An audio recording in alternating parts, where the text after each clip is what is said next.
Exzellenzen, meine Damen und Herren Botschafterinnen und Botschafter, Herr Präsident des Abgeordnetenhauses, sehr geehrter Herr Brigadegeneral Henne, meine Damen und Herren!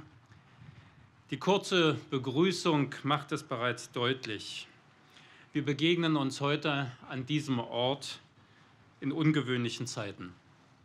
Die Corona-Pandemie hält weltweit die Länder in Atem und erfordert von uns allen große Anstrengungen zum Schutz der Menschen.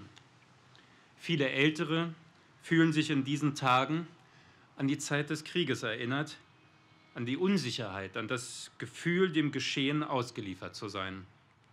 Gleichzeitig sind sie es auch, die uns in Erinnerung rufen, welche Einschnitte und Herausforderungen sie selbst wie auch wir als Gesellschaft schon überstanden haben. Gerade hier in Berlin, wo viele Entwicklungen wie unter einem Brennglas stattfanden. Erst vor wenigen Tagen haben wir an den 75. Jahrestag der Unterzeichnung der Kapitulation, das Ende des Zweiten Weltkrieges und die Befreiung vom Nationalsozialismus erinnert, auch hier schräg gegenüber im Schulenburgring 2.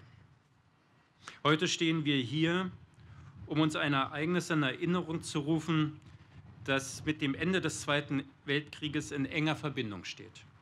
Vor 71 Jahren endete die Berlin-Blockade und damit die Abriegelung Westberlins durch die Sowjetunion.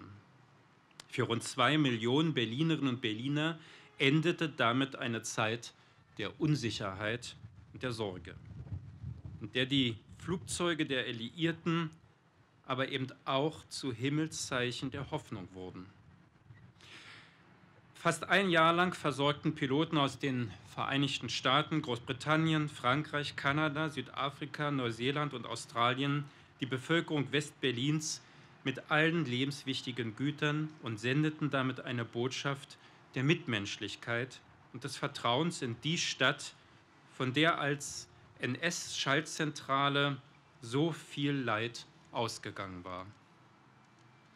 Ich bedauere sehr, dass wir heute nur wenige Veteranen oder deren Angehörige hier begrüßen können und bin gleichzeitig froh, sie genau damit geschützt zu wissen.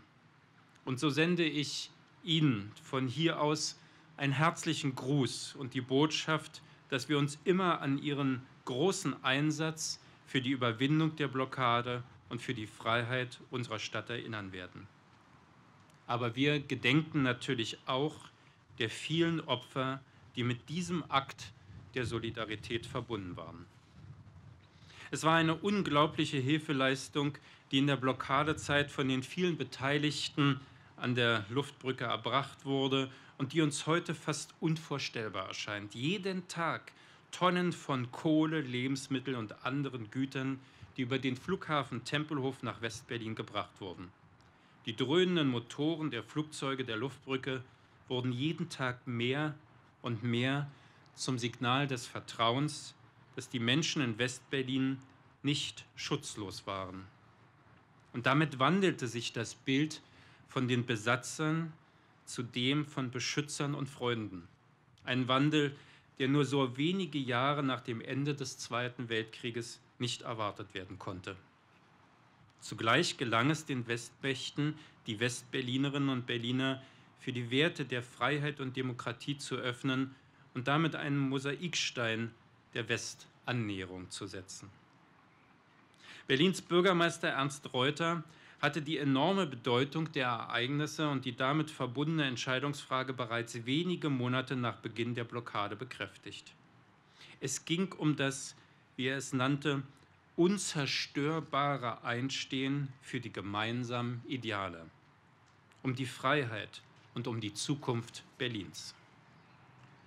Heute wissen wir, dass die Luftbrücke und dem Ende der Berlin-Blockade viele weitere einschneidende Ereignisse folgten. 2 Staatsgründungen, Mauerbau und Teilung sowie 28 Jahre später, erkämpft durch die friedliche Revolution, der Sturz des Mauerwerks aus Stacheldraht und Beton. Im 30. Jahr der deutschen Einheit werden wir uns dieses historischen Ereignisses ganz besonders bewusst und führen uns vor Augen, dass dabei zugleich Gegenwart und Zukunft zu betrachten sind. Meine Damen und Herren, Freiheit und Demokratie, Solidarität und Zusammenhalt, das sind Werte, die, wie wir alle wissen, immer aufs Neue erkämpft und bewahrt werden müssen. Innerhalb der Länder genauso wie zwischen ihnen.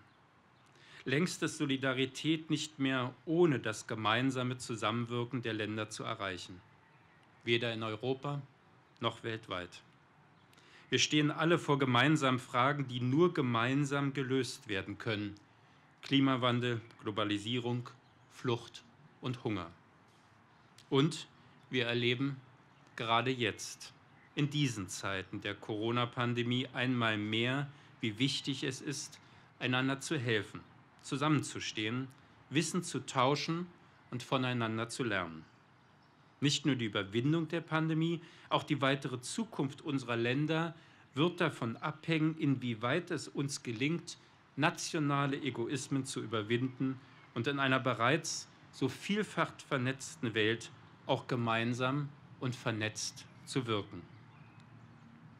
Es war ein Akt der Solidarität, der vor 71 Jahren zum Ende der Blockade führte, und es ist der Auftrag zu Solidarität, den wir aus der Erinnerung an dieses historische Ereignis mitnehmen.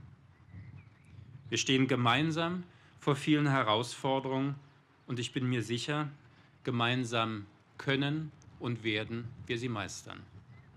Vielen Dank.